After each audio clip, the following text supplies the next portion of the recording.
और इस्लामाबाद में इमरान समर्थकों का प्रदर्शन हिंसक हो गया है। पुलिस और पीटीआई कार्यकर्ताओं के बीच बड़ी झड़प हुई है। हिंसक झड़प में 20 कार्यकर्ता गंभीर तौर पर घायल हुए हैं। पीटीआई का दावा, पुलिस ने कार्यकर्ताओं पर गोलियां दागी। बुलेट फायर कर रहे हैं, ये बुलेट फायर कर रहे हैं।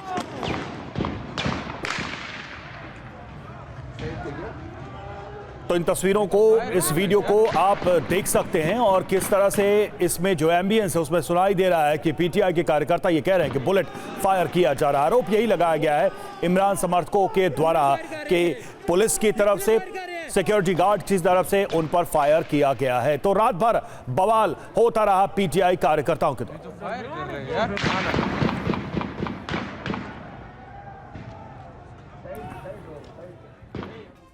और वहीं पाकिस्तानी पुलिस ने प्रदर्शनकारियों को खदेड़ा है। रैली से पहले करीब 4000 समर्थकों को हिरासत में लिया गया। समर्थकों के साथ 5 विधायक भी पुलिस हिरासत में हैं। और इस्लामाबाद में प्रदर्शनकारियों के बीच पहुंची बुशरा बीवी। प्रदर्शन में इमरान खान की बहन अलीमा खान भी मौजूद हैं। प्रदर्शनकारी इमरान खान की रिहाई की मांग कर रहे हैं।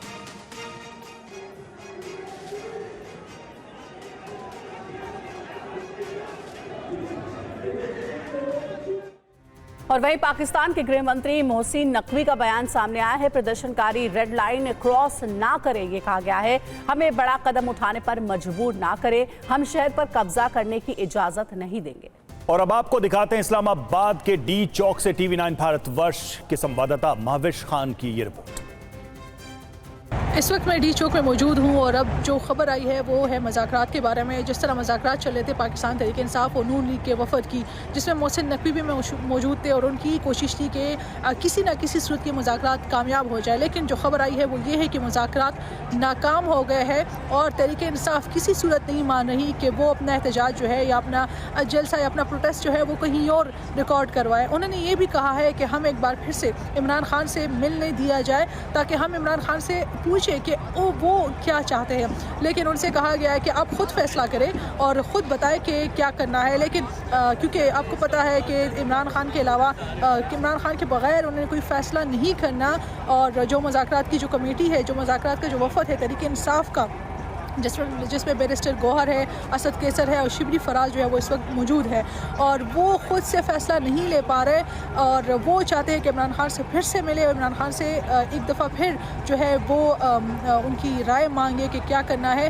लेकिन जिस तरह इमरान खान ने कहा है कि एहतजाज डी चौक पे होगा, इसके अलावा कहीं और नहीं होगा, तो इसलिए वो भी कन्फ्यूज़ है। तो यही खबर आ रही है कि मुज़ाकरात जो है वो नाकाम हो गए हैं। और इमरान की रिहाई की मांग सड़कों पर कोहराम। जी हां, पीटीआई का काफिला इस्लामाबाद की सीमा में दाखिल और प्रदर्शनकारियों को रोकने के लिए सख्त प्रबंध यहां पर किए गए। बैरिकेडिंग के लिए करीब 700 कंटेनर भी रखे गए हैं। काफिले पर पुलिस ने आंसू गैस के गोले दागे। पुलिस पीटीआई कार्यकर्ताओं के बीच हिंसक झड़प की खबर है और रबड़ की गोलियां भी चलाई गई, जिसमें 20 कार्यकर्ता जख्मी भी हुए हैं। और कई प्रदर्शनकारियों को गिरफ्तार किया गया। प्रदर्शन में महिलाएं और बच्चे भी शामिल हैं। प्रदर्शन में इमरान की पत्नी और बहन भी मौजूद है। काफिला 4 दिन पहले बलूचिस्तान से निकला।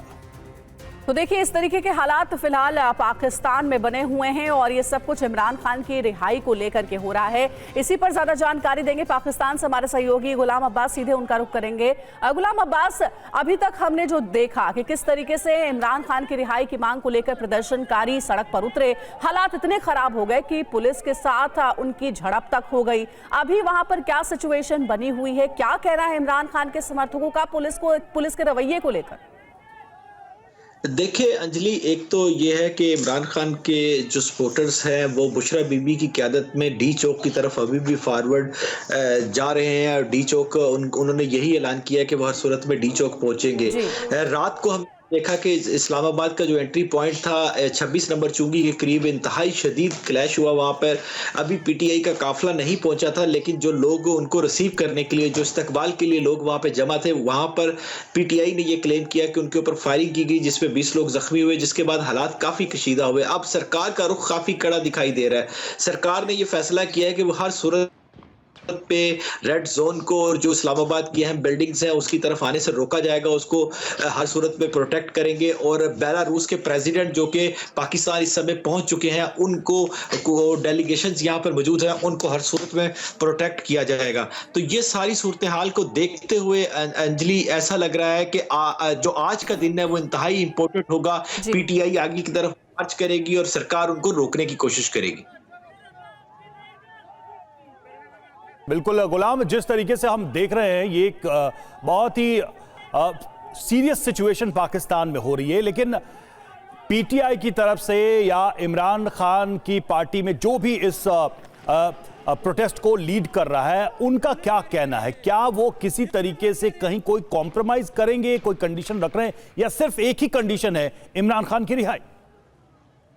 देखिए रवि, बुशरा बीबी इस वक्त सारे सिनेरियो में यही लग रहा है कि बुशरा बीबी इसको लीड कर रही है और वो खुद बार बार ऐलान कर रही है कि हम डी चौक की तरफ ही जाएंगे और हम इमरान खान को ले बगैर वापस नहीं आएंगे। जहां जहां भी उन्होंने खिताब किया यही बात है। सरकार की तरफ से यही वजह थी कि रात को पीटीआई के जो बाकी नेता थे उनको ये कहा गया कि वो जाके अडयाला जेल में इमरान खान से मिले, और देर रात को 11-12 बजे के करीब पीटीआई का डेलीगेशन इमरान खान से जेल में जाके मिला भी है इस सिलसिला में। लेकिन उसके बावजूद भी कोई ऐसा ब्रेक थ्रू नहीं हुआ जो सरकार चाहती थी कि पीटीआई के लोग जो है वो इस्लामाबाद में एंटर ना हो, इस्लामाबाद के अलावा किसी और जगह पे बैठ जाए और वहां पे अपना प्रोटेस्ट रजिस्टर कराएं। लेकिन पीटीआई ने ये सारी डिमांड्स जो सी सरकार की वो मानने से इनकार कर दिया और बुशरा बीबी के बकौल, क्योंकि लग ऐसा ही रहा है कि इस समय बुशरा बीबी ही सारे मामलात को लीड कर रही हैं और उनके बकौल के वो हर सूरत में रेड जोन में जाएंगी, डी चौक में जाएंगी। और अगर डी चौक पे पीटीआई के वर्कर्स पहुंच जाते हैं तो फिर सूरत हाल बिल्कुल चेंज होगी, फिर सरकार के ऊपर दबाव भी होगा और फिर हालात भी जो है वो टेंशन और मजीद कशीदा हो सकते हैं। शुक्रिया गुलाम, आपका इस अपडेट के लिए बहुत बहुत शुक्रिया। और बांग्लादेश में भारी विरोध प्रदर्शन जारी है। सड़कों पर उतरे हजारों की संख्या में लोग इस्कॉन संत चिन्मय प्रभु की गिरफ्तारी का विरोध किया जा रहा है। राजद्रोह के केस में चिन्मय प्रभु को गिरफ्तार किया गया है।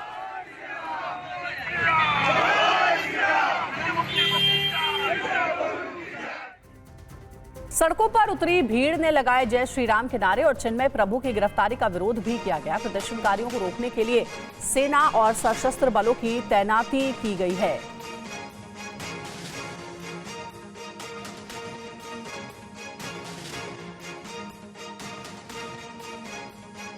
देखिए, चिन्मय प्रभु की गिरफ्तारी पर इस्कॉन का बयान सामने आया। बांग्लादेश में इस्कॉन संत चिन्मय प्रभु की गिरफ्तारी गलत बता रहा है और बेबुनियाद आरोप लगाना अपमानजनक है। इस्कॉन का दुनिया में कहीं भी आतंकवाद से कोई लेना देना नहीं है। भारत सरकार मामले में हस्तक्षेप करे, चिन्मय प्रभु को जल्द से जल्द रिहा किया जाए।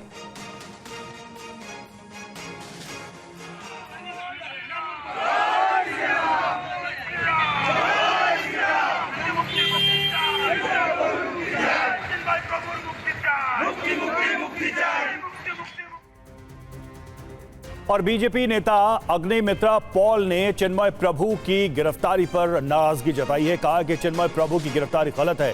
बांग्लादेश में हिंदू पर अत्याचार होगा तो हम चुप नहीं बैठेंगे। तो ये हम बोलना चाहते हैं कि हिंदू जो पश्चिम बंगाल में है, हिंदू जो भारत में है, वो हम लोग चुपचाप नहीं बैठेंगे। अगर हमारे ब्रह्मचारी चिन्मय कृष्णो दास ब्रह्मचारी को कुछ हो गया तो हम लोग आज पश्चिम बंगाल का हिंदू हमारे इधर आग लगेगा और हम लोग भी प्रतिवाद करेंगे। हम लोग चुप नहीं बैठेंगे। तो चिन्मय प्रभु की गिरफ्तारी आखिर क्यों हुई, अब ये जानिए। दरअसल हिंदुओं पर कट्टरपंथियों के जुल्म के खिलाफ वो आवाज उठा रहे थे। बांग्लादेश के हिंदुओं और तमाम अल्पसंख्यकों को एकजुट कर रहे थे। 25 अक्टूबर चटगांव में विरोध प्रदर्शन हुआ। करीब 2 लाख हिंदू वहां पर जुटे। 22 नवंबर को रंगपुर में बड़ी रैली का आयोजन हुआ। 4 लाख हिंदू वहां पर इकट्ठे हुए। 13 दिसंबर को खुलना में सम्मेलन था, लेकिन चिन्मय प्रभु गिरफ्तार कर लिए गए। 13 दिसंबर को बड़ी संख्या में हिंदुओं के जुटने की आशंका थी। और बांग्लादेशी हिंदुओं की मांग क्या है, जरा इस पर भी गौर करते हैं। हिंदुओं के खिलाफ अत्याचारों की फौरन सुनवाई हो, ये सबसे पहले ये कहा जा रहा है। और मुकदमों की सुनवाई के लिए ट्रिब्यूनल का गठन किया जाए, ये भी डिमांड में शामिल है। पीड़ितों को मुआवजा और पुनर्वास की व्यवस्था की जाए, अल्पसंख्यक संरक्षण अधिनियम लाया जाए और अल्पसंख्यक मामलों का एक मंत्रालय भी बनाया जाए जिससे उनके हितों की भी सुरक्षा हो सके। मनीष झा हमारे साथ, हमारे सहयोगी जुड़े हुए हैं। मनीष, अब तो बात खुलकर आ गई है और ये बहुत साफ दिख रहा है कि जो मौजूदा सरकार है या जो मौजूदा व्यवस्था है वो खुलकर हिंदुओं के खिलाफ काम कर रही है। ये जो गिरफ्तारी हुई है, जो लोग सड़कों पर उतरे हैं, ये जानते हुए कि इसका आधार गलत है, फिर भी ये किया जा रहा है क्योंकि दबाव है कहीं ना कहीं सरकार के ऊपर।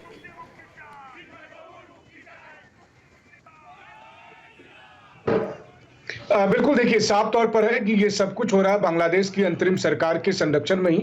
न केवल चिन्मय कृष्णदास की गिरफ्तारी हुई बल्कि उनकी गिरफ्तारी के बाद एक तो सबसे पहले जिस तरह के हालात में उनकी गिरफ्तारी हुई उसको लेकर काफी संशय हुआ क्योंकि उसमें बहुत सारे ऐसे तत्व थे जो कि स्टेट प्रायोजित हैं लेकिन वो आधिकारिक तौर पर नहीं है। तो ऐसे में उनके जान को लेकर सबसे बड़ी आशंका बनी। लेकिन उसके बाद जिस तरह से ढाका में बहुत सारे हिंदू समुदाय के लोग जुटे और उन्होंने विरोध प्रदर्शन करने की कोशिश की, तो उस वक्त पुलिस और आर्मी ने उस जगह पर जहां प्रदर्शन हो रहे थे उस जगह पर वहां की लाइट को पहले गायब की लाइट को हटाया गया और फिर उसके बाद हिंदू प्रदर्शनकारी हिंदुओं पर जो है सो वहां पर लाठीचार्ज किए गए या फिर बल प्रयोग किया गया। तो उससे साफ तौर पर यह है कि जिस तरीके से बांग्लादेश के हिंदू एकजुट होकर लगातार अपनी शांति के लिए, सुरक्षा के लिए और अपने अधिकार के लिए प्रदर्शन कर रहे थे और चिन्मय दास उसके एक प्रमुख आवाज बनकर उभरे थे, उसको तोड़ने की कोशिश की गई है। और लगातार टारगेट पर बांग्लादेश के हिंदू होते आए हैं, खास करके शेख हसीना के हटाए जाने के बाद से अगर आप देखें तो पूरी तरह से टारगेट बांग्लादेशी हिंदू हैं, बल्कि उन्हें यह कहकर कि भारतीय एजेंट है, उन्हें कहकर टॉर्चर करने के तमाम वीडियो सामने आ रहे हैं और उसमें वही लोग हैं जो कि इस वक्त सरकार में शामिल हैं, चाहे वो बीएनपी के लोग हो, जमात के लोग हो, इनके ही जो अगवा करने वाले लोग हैं। बिल्कुल मनीष, बांग्लादेश में हिंदुओं को लेकर हालात और खराब होते जा रहे हैं। बहुत बहुत शुक्रिया आपका हमसे जुड़ने के लिए। और अब आगे बढ़ते हैं, खबर है वॉर फ्रंट की। ईरान के मिसाइल बेस में बड़ी हलचल, रेडी टू अटैक मोड में ईरान की मिसाइलें हैं। रिपोर्ट की माने तो ईरान की ऑपरेशन ट्रू प्रॉमिस 3 की तैयारी हो गई है और नए ऑपरेशन की तैयारी अब ईरानी सेना कर रही है।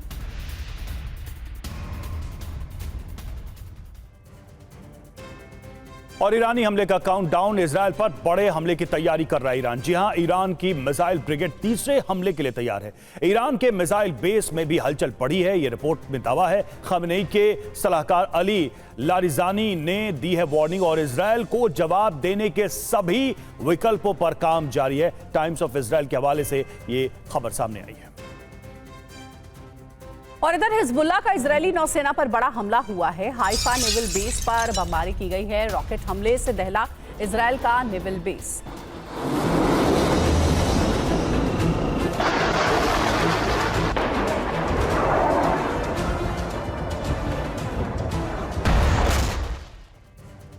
और हिजबुल्लाह का इजरायल के दक्षिणी शहर पर हमला, शायर हरफा इलाके को बनाया गया टारगेट। आईडीएफ के सैन्य वाहन को भी निशाना बनाया गया।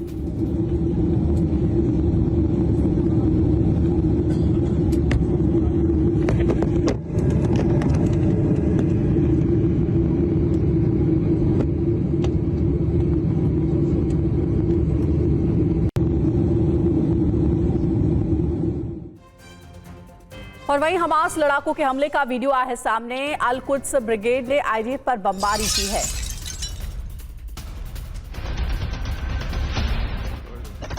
तस्वीरें भी आपको दिखा रहे हैं। अल कुद्स ब्रिगेड ने आईडीएफ पर इजरायल के ऊपर यह बड़ा हमला किया है। एक के बाद एक कई बमों से हमला किया गया है।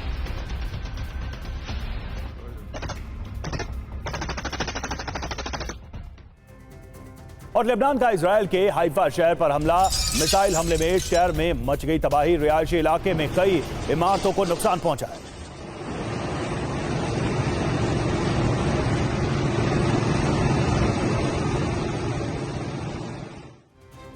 और वहीं आईडीएफ का हिजबुल्लाह के छिपे लड़ाकों पर भी हमला हुआ है। चुन चुन कर रही है इजरायली फोर्स हमले, ये भी जानकारी मिली है। साथ ही लड़ाकों के एक गुट को हवाई हमले में निशाना बनाया गया है।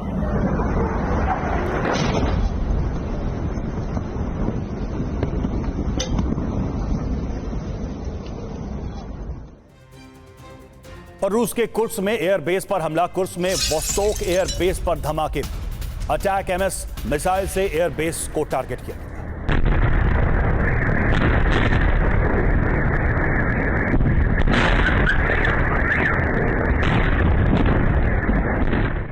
और आखिर में आपको खबर अमेरिका के बोस्टन से दिखाएंगे। लोगान हवाई अड्डे में 2 विमानों के पंख आपस में टकरा गए। असल में अमेरिकन एयरलाइंस और फ्रंटियर एयरलाइंस के विंग्स उड़ान से पहले आपस में टकरा गए। जिस वक्त यह हादसा हुआ उस वक्त विमान में यात्री सवार थे, लेकिन जानकारी के मुताबिक किसी के जख्मी होने की कोई खबर नहीं है। हादसे को देखते हुए मौके पर आपातकालीन दल पहुंच गया और मामले की जांच की जा रही है। यात्रियों को विमान से सुरक्षित उतार लिया गया है। साथ ही फ्रंटियर एयरलाइंस की उड़ान भी एहतियातन रद्द कर दी।